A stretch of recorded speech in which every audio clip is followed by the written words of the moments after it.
I'm Cait Zulewski. I'm Charlie Roberts. Welcome to the guest list. Today on the guest list, we are joined by Derek Zwickey, Chief Operating Officer of Delaware North's Parks and Resorts business. We're everywhere from Kennedy Space Center Visitor Complex to Yellowstone to the edge of Yosemite to the edge of Rocky Mountain National Park. Let's start with Kennedy. Let's jump right in. Okay. Lot of excitement. Talk to us about what's changed at Kennedy over the last 3 to 5 years. Yeah, great question. Kennedy is an interesting place. I actually started my career there 30 years ago as a commissary manager. And the business and the product was something completely different, but the mission was the same. And the mission was to tell the NASA story. That's been our mission all along for as long as we've been there, and we continue to do so. What's changed in the last 3 to 5 years? It's crazy. The amount of private investment in the space industry with Elon Musk and Jeff Bezos, all the different companies that are out there launching today, has brought a bunch of energy to the space industry and brought a bunch of people to the Space Coast. What we have going on soon is launch of Artemis, which everybody's hearing about and has a lot of buzz around it. It's a big rocket. If you stand at the Space Bar, which is on top of our hotel that we own just across the water from the Space Center, you can actually see Artemis out on the pad. They light it up at night. It's really something to see and something special. This is a massive rocket. They've only launched it once before. This launch that's coming up will have humans on it, and their intent is to go around the moon and come back, which is a test run for them to actually land on the moon in a future Artemis launch, maybe the next one and maybe the one after. So Artemis is big right now. It's driving people to Kennedy Space Center, but let's not forget that SpaceX last year set a record for the most launches in 1 year. I believe the number was north of 180, so almost one every other day. And Jeff Bezos is just dipping his toe in it now. So he's got a big complex there. He's getting ready to launch. He actually comes down to the Space Center quite often. And a little known fact, he stays with us. Really? He loves the Courtyard Marriott. He loves staying with us. We make Blue Origin the business of the week every time he's coming to stay with us, and he thinks that's pretty cool. And he just interacts with the guests when he's there, and you wouldn't know that he's not just somebody walking through. That's amazing. Yeah. So on the Artemis note, for our internal people at Delaware North, obviously we're all very excited about our support of NASA and what we do at Kennedy Space Center Visitor Complex. Next week, we're educating our team members a little bit about specifically what our role is in helping NASA bring attention and excitement to that. So what do you want some of our team members to take away next week when they're learning about this a little bit more in depth? It's really about our mission. I said it earlier, and I'll say it again. I think that we are a part of NASA because they have asked us to be the people that tell their story. We tell the story of the past, present, and future. So we have everything down at Kennedy Space Center, from a real Apollo rocket laying on its side that you can go walk under and learn all about the Apollo program. You can learn all about the space shuttle program, and you can learn all about the future of NASA, which is Artemis, which is these private industries, SpaceX and Blue Origin. And then there's others out there, right? And then it's what's past that. NASA's thinking 20, 30 years in the future, and they ask us to tell that story. And so I think that if our folks that go to this Launch and Learn, which I think is a fantastic name, and take something away from it, is what is that story and how do we go about telling it? Because you can tell it in so many different ways.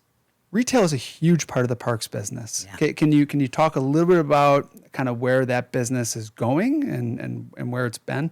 Yeah, I think that we are still in our infancy when it comes to retail.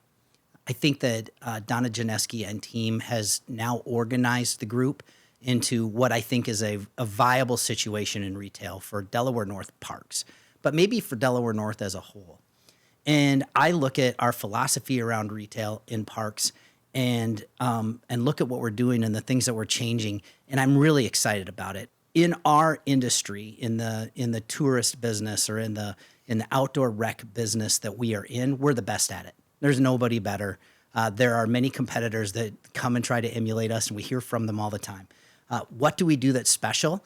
Our merchandising is second to none. The way we display our product, the way that we design our stores, the way that we think about the customer, and when they walk in the door, what are they getting hit with, and how do we get them to buy? You have 10 seconds for them to make a decision as to whether or not they're going to purchase something or not.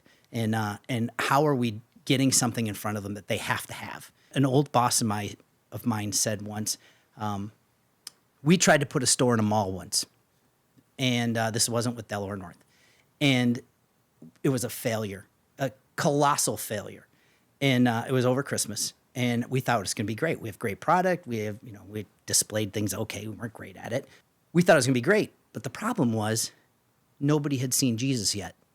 And we say, you've seen Jesus, now you need to buy something to commemorate it. We say that in Yellowstone. You see Old Faithful go off, right? Jesus, you got to buy something to commemorate that you've seen it.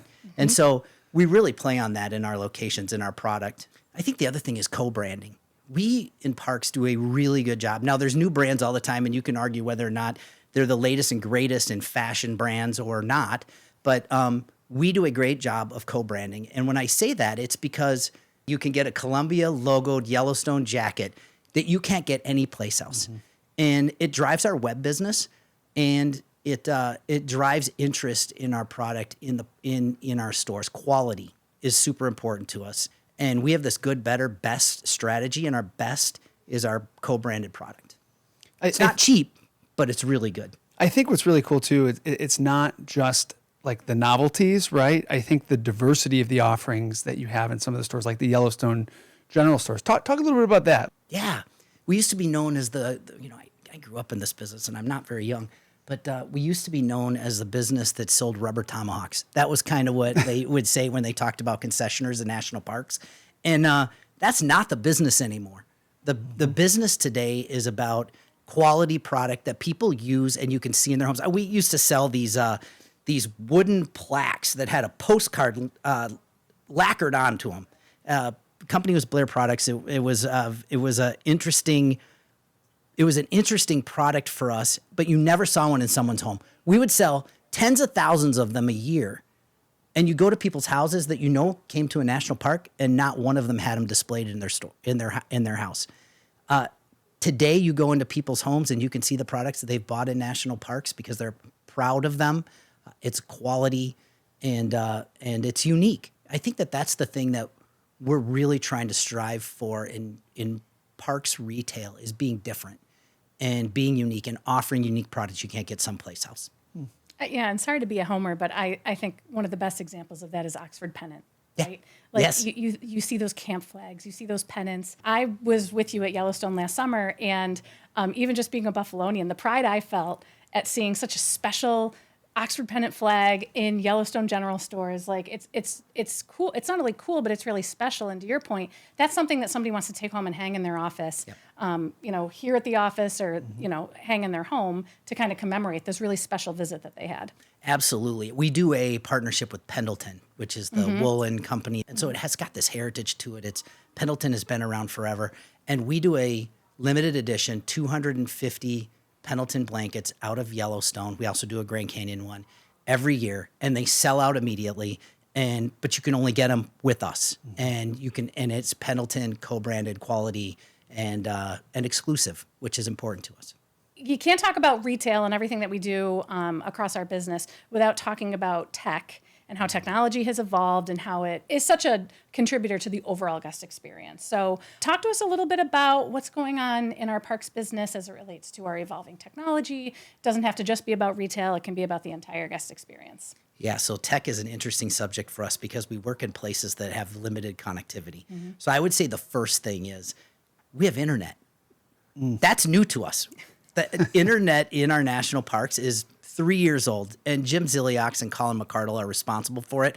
They brought it to us. We didn't think it was possible, and they brought us connectivity. So now we can start using technology, and it's That's like incredible. this new thing for us that we're learning how to use. And it's everything from our property management system to self-checkout kiosks. But I think the most exciting thing that we have going on right now from a technology perspective in parks is this little company called Canary. And Canary is your guest texting technology.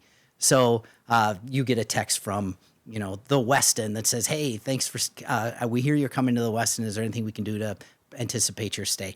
We can do that now in parks. That wasn't possible 3 years ago.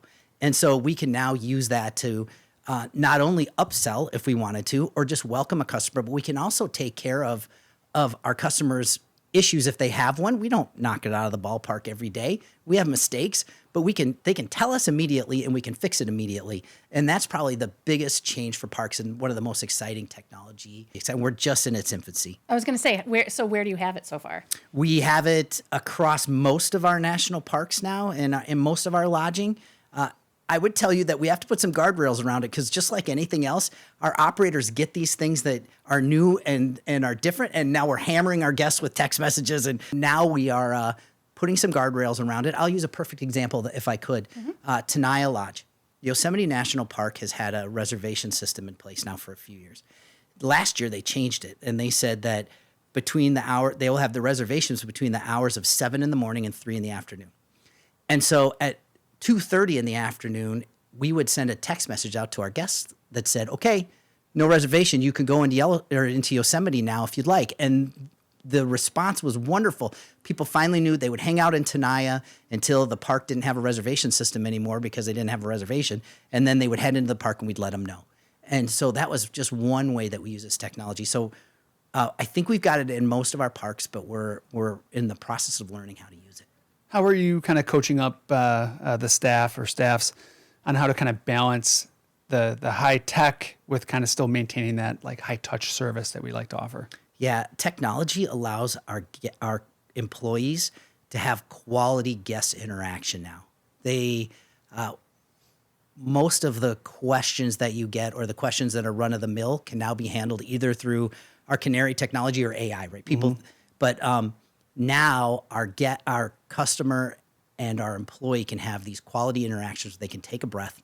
They can have a meaningful conversation about anything they want to have, and then they can go do their thing. And I think that that's the difference. We implemented self-checkout kiosks in Yellowstone 2 years ago, and we didn't do it to necessarily reduce labor.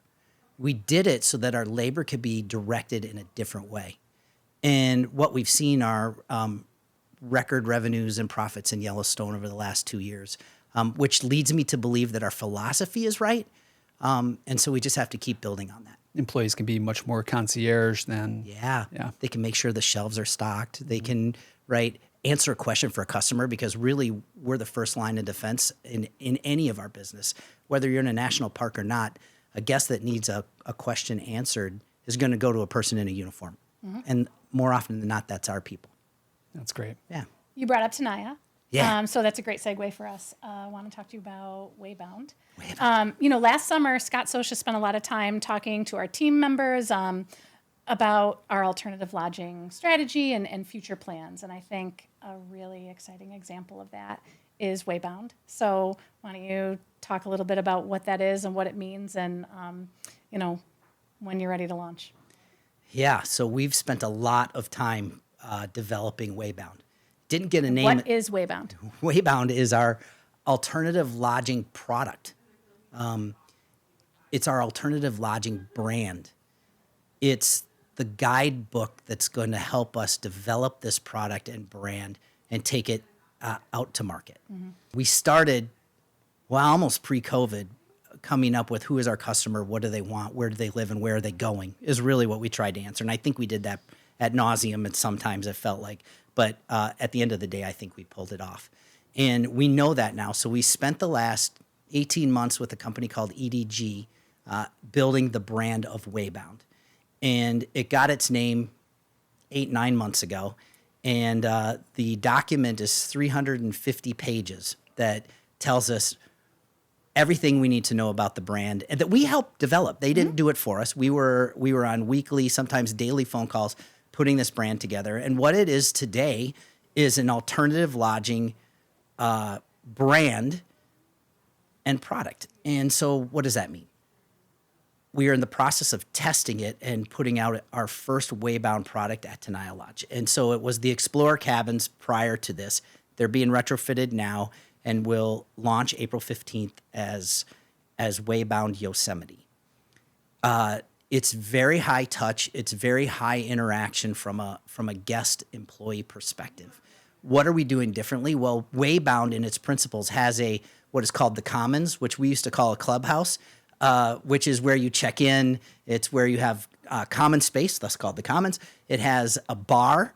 It's got a bistro for food. It's got a little retail space. It's got a way for you to provision your cabin should you decide you want to cook or do something in your cabin. And it's a gathering place for people to feel that connection because it's really important. At Tenaya Lodge, when we put in the Explorer cabins, it didn't have a pool. And our customer said you need to have a pool. Well, a pool is one of the principles of Waybound. So we're in the process of converting the clubhouse into commons. We're in the process of putting the pool in place. The cabins are no longer called cabins in Waybound. They're called havens. And a haven has it has a spa box in the bathroom that has spa items for you to try. And if you decide you want some, well, then you can go down to the store and buy them. But it's got this spa box in it that's great. It's got this, I call it the booze box. It's a complete setup that's leather that looks like a suitcase and a piece of luggage that Brian Sterner has developed that has all your mixers and stuff in it. So you want to have a beverage. We're using Smeg appliances. So it's quality. It's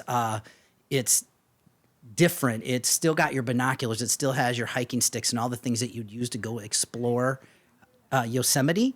But I'm really excited. It's going to be different. It's a test. Our first real build out of Waybound will be at Cactus Moon outside of Austin in Dripping Springs, Texas.